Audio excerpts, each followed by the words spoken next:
L'immobilier simplifié avec Patrick Lapalme. Certainement l'immobilier simplifié avec mon ami l'expert en immobilier Patrick Lapalme de chez Remax Prestige. Bon matin, Patrick. Merci Sylvain pour le titre, c'est gentil ce matin. Comment tu vas? Ça va super bien, toi. Et 255e chronique ce matin. Oui. Et on parlait la semaine dernière de la déclaration du vendeur. Un petit peu la suite. Là, on parle de l'inspection qui sera faite par le futur acheteur. Effectivement. Donc, on va vous expliquer ce matin la clause 8.1 pour l'inspection dans une offre d'achat. C'est vraiment important de les comprendre parce que je vois souvent passer des messages un peu partout que l'acheteur dit « Bon, ben regarde, moi je veux plus acheter, mais je ne remettrai pas le rapport, c'est moi qui l'ai payé. » Ouais. On va vous l'expliquer ce matin, vous allez voir, c'est très clair et vous allez comprendre pour quelle raison aussi. Juste revenir à la base, toi tu es courtier, tu vas toujours conseiller à un futur acheteur d'y aller avec un rapport d'inspection. En tout temps, de faire inspecter la propriété. Même si c'est assez frais. Même si c'est assez frais, peu importe. Écoutez, on fait des vérifications pour un véhicule automobile à 200-300 $. Vous allez acheter un bien à 200-300 000 $. L'inspection va peut-être vous coûter entre 600-700 $. Ne passez pas à côté. Oui, il peut y avoir des gens qui vont avoir qu'il ne faudra pas faire l'inspection. Il va y avoir des entrepreneurs, des choses comme ça, où les meubles, il va falloir qu'on soit la détruire. Mais c'est différent. Okay. Mais là, la clause de l'inspection ce matin, c'est très important de la comprendre. Donc, je vais vous la lire et je vais vous la couper en différentes sections.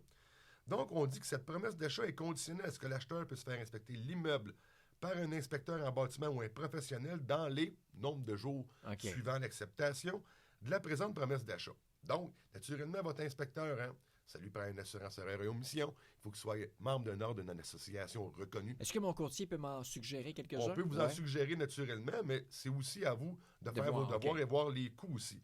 Il faut aussi qu'il vous remette votre inspecteur. Il y a une convention écrite, il va vous remettre une facture et un rapport écrit. Donc, ça va être là, la première partie de la clause, elle est faite. On va révéler aussi, la deuxième partie est très, très, très importante.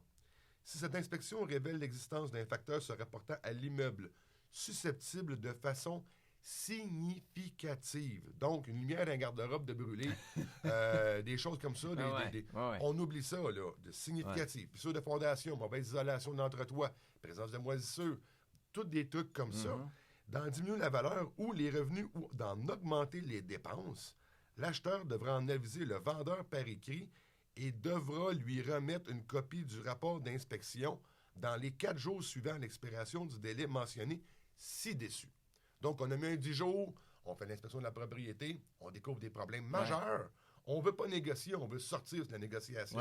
La semaine prochaine, on va en jaser. Il faut remettre en entièreté le rapport d'inspection. Toi, tu disais, il y a des acheteurs qui disent, ben non, je l'ai payé, donc je n'ai pas à le remettre, mais on doit le remettre. Dans votre clause, c'est indiqué. Vous avez signé votre offre d'achat. Donc, vous avez le devoir et obligation de faire cette manœuvre-là. Et ce que ça va donner au client vendeur comme travail et à son courtier, le vendeur devra, lui, modifier sa déclaration du vendeur en disant que oui, il a présentement un rapport d'inspection et ce rapport d'inspection-là devra être remis à tous les autres promettants acquéreurs. Donc, s'il y a un facteur qui est significatif qui est là, vous ne pouvez pas le cacher. De là, une énorme protection que vous avez de votre courtier face à vente par propriétaire. Parce que les ventes par propriétaire peuvent mettre la clause qu'ils veulent.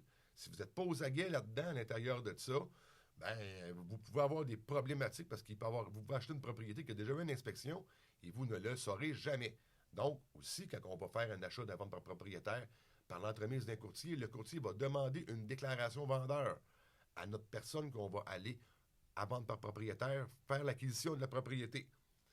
Très important à savoir.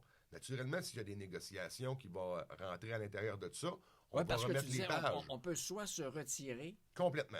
Ou on peut décider de négocier. Exactement. Semaine prochaine, mardi, même heure, même poste, on va en parler de la négociation, de l'établir le prix d'achat de la propriété. Vous allez voir, il y a plusieurs particularités. Et là, si par pur hasard, on a notre rapport d'inspection, tout est beau, et à l'intérieur de notre délai qu'on a indiqué de 10 jours ou de 14 jours, qu'il n'y a pas de problématique, on n'a aucune autre manœuvre à faire. D'accord, l'acheteur n'aviserait pas le vendeur. Donc, il ne l'avise pas dans les délais et de la façon prévue ci-dessus. Il va avoir réputé avoir renoncé à la présente condition de rendre son offre nulle et non avenue. Mais c'est exact. Et juste quand vous avez une problématique à l'inspection, vous voulez sortir de la propriété, de ne plus l'acheter, il faut remettre en entièreté le rapport d'inspection.